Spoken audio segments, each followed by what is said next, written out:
Hello dear student, welcome back to Shahi classes. आज हम लोग एक देखने वाले हैं जेई एडवांस का एक क्वेश्चन पूछा है पेपर 2 के भीतर में। इलेक्ट्रोस्टैटिक्स टॉपिक का क्वेश्चन है, काफ़ी अच्छा क्वेश्चन है और ऐसे बहुत सारे क्वेश्चंस आपको हम लोग है सो कराते हैं। आइदर वो डिराइव्ड होता है एरोडोप की किताब से, नहीं तो एससी वर्मा में भी आपको मिल जाएगा, डीसी पांडे के ये बुक से है सो बहुत सारे ऐसे क्वेश्चंस है सो दिए हुए हैं। इवन हमारे मॉड्यूल्स में भी काफ़ी सारे ऐसे क्वेश्चंस हैं। तो ये बहुत कोई ऐसा क्वेश्चन नहीं था कि हो नहीं पाता एग्ज़ाम में, कर नहीं पाते। बेसिक जो ग्राउंडिंग का क्वेश्चन होता है, ग्राउंडिंग का मतलब क्या होता है, बेसिक अर्थिंग का मीनिंग क्या है, उसका एक क्वेश्चन है। तो चलिए इस क्वेश्चन को हम लोग क्रैक करते हैं। सबसे शॉर्टेस्ट वे में कैसे क्रैक करेंगे, इस क्वेश्चन के अराउंड कितने सारे कॉन्सेप्ट्स हैं उनको जानेंगे। और ऐसे अगर क्वेश्चन आगे के साल में जो बच्चे अभी 2026 का तैयारी कर रहे हैं, 2027 का तैयारी कर रहे हैं, उनको टेक अवेज क्या लेना है इस क्वेश्चन के थ्रू, वो चीज़ हम लोग इस क्वेश्चन के थ्रू सॉल्व करके सीखेंगे। तो क्वेश्चन में कहता है, सबसे ध्यान से पहले सबसे पढ़ो कि क्वेश्चन में क्या कह रहा है कि एक पॉजिटिव पॉइंट चार्ज है। पॉजिटिव क्या है? Point charge 10⁻⁸ coulomb is kept at a distance of 20 centimetre from the centre of a neutral conducting sphere of radius 10 centimetre. जैसे भी आपको क्वेश्चन में डेटा मिलता है तो उस डेटा को क्या करेंगे, सबसे पहले आप लिखेंगे, फोटो बनाएंगे। फोटो बनाना इसका सबसे बड़ी ज़रूरी चीज़ है। अगर आप फोटो ही बनाने में मिस कर जाएंगे तो फिर गड़बड़ हो जाएगा, है कि नहीं। तो इस क्वेश्चन को मैं यहाँ पे लिख रहा हूँ। यहाँ पे एक पॉइंट चार्ज कितना है, 10⁻⁸ कूलम का, ठीक है। तो 10⁻⁸ कूलम का एक चार्ज बना दिया जिसका है 10⁻⁸ कूलम ये चार्ज है, ठीक है। और ये रखा गया है कहाँ पे, 20 centimetre from the centre of the neutral conducting sphere. कोई न्यूट्रल कंडक्टिंग स्फीयर ऐसा है, न्यूट्रल कंडक्टिंग स्फीयर है, उसके सेंटर पे, उसके कहाँ पे रखा गया है, तो उसका सेंटर से जो डिस्टेंस है तो 20 सेंटीमीटर है। मतलब ये हो गया यहाँ से यहाँ डिस्टेंस जो हो गया बेटा 20 सेंटीमीटर। समझ में आ रही बात? यहाँ से यहाँ डिस्टेंस कितना है, 20 सेंटीमीटर है। और क्या कहता है कि रेडियस 10 सेंटीमीटर है, तो इसका रेडियस मान लो कितना है, 10 सेंटीमीटर। इनिशियली ये क्या है बेटा, तो न्यूट्रल है। क्या है बेटा?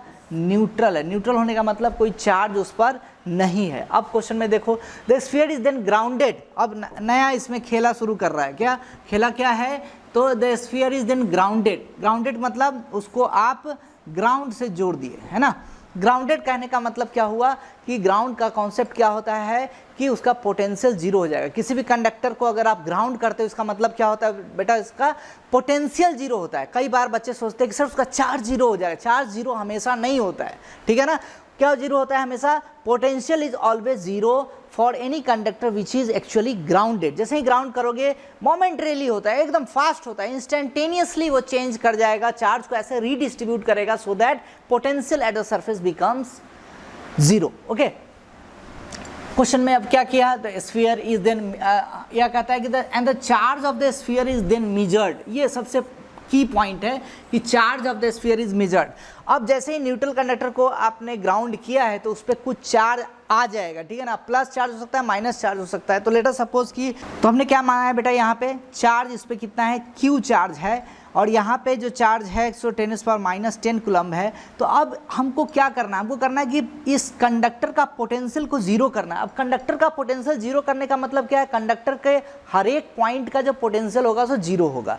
तो कंडक्टर के सेंटर का भी पोटेंशियल बेटा उतना ही होगा, है ना। सेंटर का भी पोटेंशियल उतना ही होगा। एक इंपॉर्टेंट चीज़ है, कई बार बच्चे बोलते हैं कि सर इस वाले पॉइंट का भी तो पोटेंशियल उतना ही होगा। बिल्कुल उतना ही होगा, लेकिन इस पॉइंट का पोटेंशियल आप डायरेक्टली निकाल नहीं सकते हो। क्यों नहीं निकाल सकते हो? क्या इस पॉइंट का पोटेंशियल हम KQ/Y कैपिटल R से निकाल देंगे? नहीं सर, वो गलत हो जाएगा। Why? Because it will be non uniformly distributed. Charges will be non uniform in nature. Charge कैसा होगा? नॉन यूनिफॉर्म होगा। क्यों?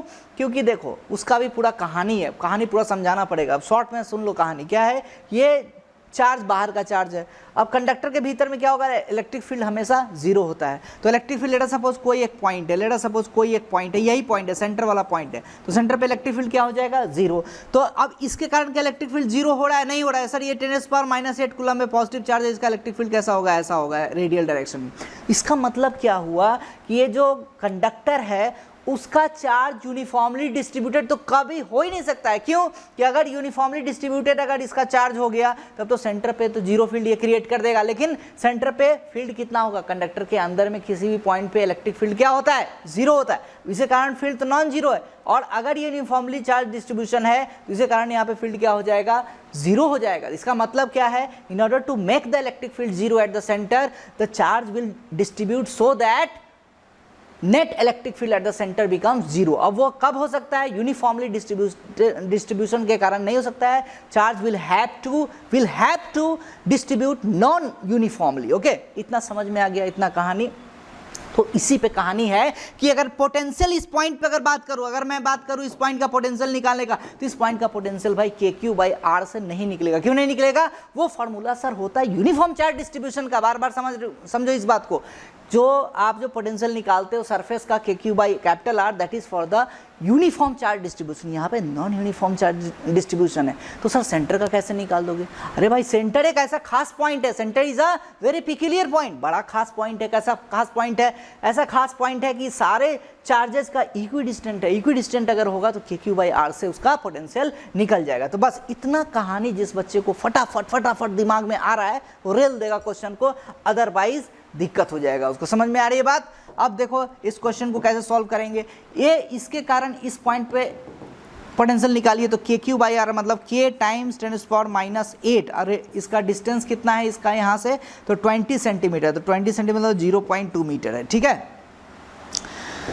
Plus K times Q upon R, इसका कितना है? 0.1 है। अब ये किसके बराबर होगा? 0 के बराबर होगा। अब ये 0 के बराबर होगा तो कैसे निकाल सकते हो आप कैसे निकाल सकते हो? तो सिंपल निकल जाएगा, K से K क्या हो जाएगा? कैंसिल हो जाएगा दोनों तरफ, है ना। तो ये 10⁻⁸ है, तो ये 0 ऊपर जाएगा तो हो जाएगा कितना? 10⁻⁸ इंटू 10/2 इज इक्वल टू हो जाएगा कितना? चाहे इधर से डायरेक्ट काटो ना, डायरेक्ट भी तो सर काट सकते हैं ना। इसको ये 2 टाइम्स में कट जाएगा ना, ठीक है। तो ये कितना बन गया? 2Q हो गया 10⁻²Q। उसको आप उधर ले जाओगे तो हो जाएगा कितना? -2Q will be equal to 10⁻⁸। Okay, so Q will be what? Q will be equal to minus of 0.5 into 10⁻⁸, ठीक है ना। 1/2 जाएंगे तो 0.5 आएगा। अब हमको क्या करना है? 10⁻⁹ के ऑर्डर में लाना है। तो हो जाएगा कितना? Minus of 5 times 10⁻⁻⁹ times 10⁻⁹ coulomb. अब ये चार्ज क्या है? ये चार्ज हो गया जैसे ही ग्राउंड करोगे कंडक्टर को, तो ये इतना चार्ज क्या हो जाएगा? डेवलप कर जाएगा। निगेटिव चार्ज है, और ये negative charge non uniformly distributed होगा। स्प्रेड कैसे होगा? नॉन यूनिफॉर्मली डिस्ट्रीब्यूटेड होगा सर, है ना। तो क्वेश्चन में क्या पूछ रहा है? Before grounding the electrostatic potential of the sphere is 450। अच्छा, ये बात तो बहुत आसान है यार। क्या? पहला ऑप्शन तो आप ऐसे ही खत्म कर सकते हो। कैसे खत्म कर सकते हो? देखो ध्यान से। पहला ऑप्शन के लिए बिफोर ग्राउंडिंग में क्या है? स्फीयर में चार्ज था? नहीं था। किस पे चार्ज था? 10⁻⁸ वाला पे चार्ज था। तो यहाँ पे क्या है? 10⁻⁸ कूलम का चार्ज है, और डिस्टेंस कितना दिया हुआ है? यहाँ से यहाँ डिस्टेंस 20 सेंटीमीटर दिया हुआ है। तो यहाँ पे सिंपल मारोगे क्या? V सेंटर, है ना। P सेंटर कितना हो जाएगा, है ना। कहाँ पे निकालना था हमें? Electrostatic potential of the sphere का मतलब कंडक्टर के का बोल रहा है पोटेंशियल, मतलब उसके सेंटर के पोटेंशियल के बराबर ही होगा। सेंटर निकालना ज़्यादा आसान है। तो यहाँ पे कितना हो जाएगा? KQ/R। K की वैल्यू कितनी है? 9 इंटू 10⁻⁹। देखो ध्यान से, क्वेश्चन में सारा वैल्यूज जो है सो गिवन होता है, ठीक है ना। बहुत एक्सप्लेन करके मैं बोल रहा हूँ। मुझे बनाना होगा तो जल्दी बन जाएगा क्वेश्चन, लेकिन आप लोग को चूंकि एक्सप्लेन करना है तो मुझे बहुत सारा कुछ बोलना पड़ रहा है बात, ठीक है ना। R कितना है? R रेडियस 20 सेंटीमीटर मतलब 0.2 मीटर है। ये मत सोचना सर इतना टाइम लग रहा है एग्जाम में कैसे बना। भाई हम एग्जाम थोड़ी दे रहा हूँ, है ना। तो 10⁻⁹ माइनस 10⁻⁸ तो ये हो जाएगा 9 इंटू 10 हो जाएगा इंटू 10/2। अब यहाँ से काट दो तो 9 × 5 = 45, है ना। 450 volt is the correct option. पहला वाला ऑप्शन क्या है बेटा? करेक्ट ऑप्शन है। समझ में आई बात? तो पहला वाला ऑप्शन करेक्ट है। अब दूसरा ऑप्शन पढ़ो। Charge flowing from the sphere to the ground because of grounding is ये सही बात है। क्यों? क्योंकि initially the conductor has zero charge. Conductor क्या था? न्यूट्रल था, कंडक्टर क्या था बेटा, न्यूट्रल था। लेकिन जैसे ही हम इस पे उसको ग्राउंड किए तो इस पे चार्ज कितना आ गया, नेगेटिव चार्ज, मतलब चार्ज जमीन में घुस गया। क्या चार्ज क्या हो गया, जमीन के अंदर घुस गया। अगर प्लस चार्ज होता मतलब चार्ज जमीन से कंडक्टर के सरफेस पे लैंड कर जाता, ठीक है ना।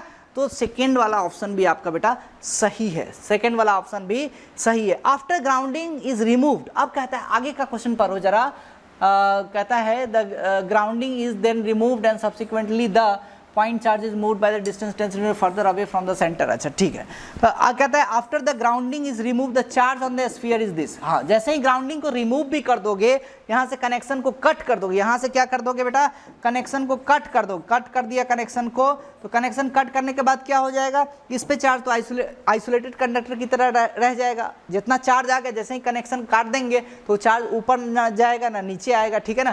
तो इसका मतलब क्या है, after grounding the charge will remain same. तो ABC तो करेक्ट ऑप्शन है। अब लास्ट वाला ऑप्शन देखो, लास्ट वाला option, the final electrostatic potential is 300 volt. Final electrostatic potential कहता है 300 वोल्ट। तो मैं इसको थोड़ा सा मिटा रहा हूँ, है ना, इसको थोड़ा मिटा रहा हूँ, ध्यान से देखो बेटा, इसको मैं क्या कर रहा हूँ, मिटा रहा हूँ। और अब फोर्थ वाला ऑप्शन यहाँ पे चलेगा। फोर्थ वाला ऑप्शन क्या होगा, यहाँ पे सॉल्व होगा, ध्यान से देखो। अब क्या किया, इस चार्ज को 10 सेंटीमीटर और अवे फ्रॉम द, बोल रहा है ना क्वेश्चन में, यहाँ पे ध्यान से देखो, क्वेश्चन में क्या कहा है कि the grounding is then removed and subsequently the charge is moved by 10 centimetre further away from the centre of the sphere. मतलब क्यू चार्ज था, क्यू चार्ज नहीं था, 10⁻⁸ कूलम चार्ज था। अब इसका, इसके सेंटर से कितनी दूरी डिस्टेंस हो गई, अब इसका जो डिस्टेंस होगा, तो इसका डिस्टेंस होगा, पहले 20 सेंटीमीटर था तो अभी 30 सेंटीमीटर हो जाएगा। इतना समझ में आया बात, ठीक है बेटा, समझ में आ गया इतना बात।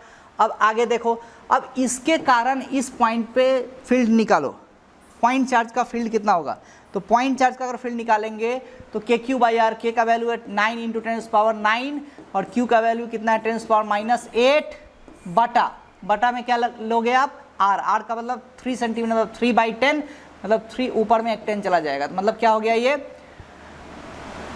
3 × 3 = 9, मतलब 3 × ये 10 बनेगा, 10 100, मतलब 300 वोल्ट किसके कारण आ रहा है, 300 वोल्ट तो सिर्फ पॉइंट चार्ज के कारण आ रहा है, ठीक है ना। अब इसके कारण इसके सरफेस पे क्या होगा, इसके कारण इसके सरफेस पे कितना पोटेंशियल होगा, इसका सेंटर पोटेंशियल कितना होगा। इसका सेंटर पोटेंशियल निकालने के लिए क्या करोगे आप, सेंटर वाला पॉइंट डाल दो, सेंटर वाला पॉइंट डालो, सारा डिस्टेंस क्या है, R डिस्टेंस पे है, सारा पॉइंट क्या R डिस्टेंस पे, चार्ज कितना है -5 ×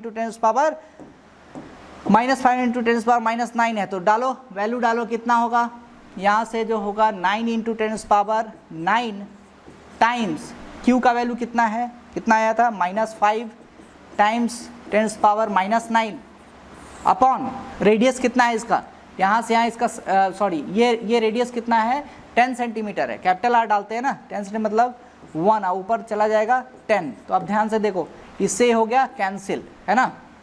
ये कितना बनेगा, -450 वोल्ट।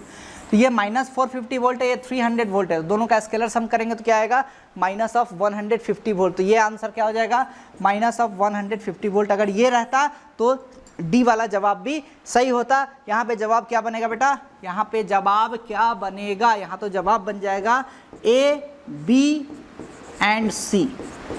ये पूरा कॉन्सेप्ट के साथ मैंने आपको बताया है। तो अगर आपको समझ में नहीं आता इलेक्ट्रोस्टैटिक्स तो काइंडली शाही क्लासेस के इस यूट्यूब चैनल को सब्सक्राइब कीजिए, और जो भी डाउट होता है, ऑनलाइन क्लास अगर आपको करना है तो कॉन्टैक्ट नंबर गिवन है, उस पर कॉन्टैक्ट करके तुरंत इलेक्ट्रोस्टैटिक्स मेरे से पढ़ के ख़त्म करो। और मेरे से इलेक्ट्रोस्टैटिक्स अगर पढ़ लोगे तो JEE का भी क्लियर होगा, नीट का भी तुम्हारा एग्जाम क्लियर होगा, ओलंपियाड दे रहे हो उसका भी एग्जाम का सॉल्व होगा, स्कूल का भी एग्जाम का तुम्हारा सॉल्व हो जाएगा। कहीं से कुछ अदर सोर्स पे रिलाई आपको नहीं करना है, सिर्फ मेरे सोर्स को अगर आप ढंग से पचा दिए, डाइजेस्ट कर दिए, तो आपका फिजिक्स में कोई हाथ पकड़ने वाला नहीं होगा, ठीक है ना बेटा।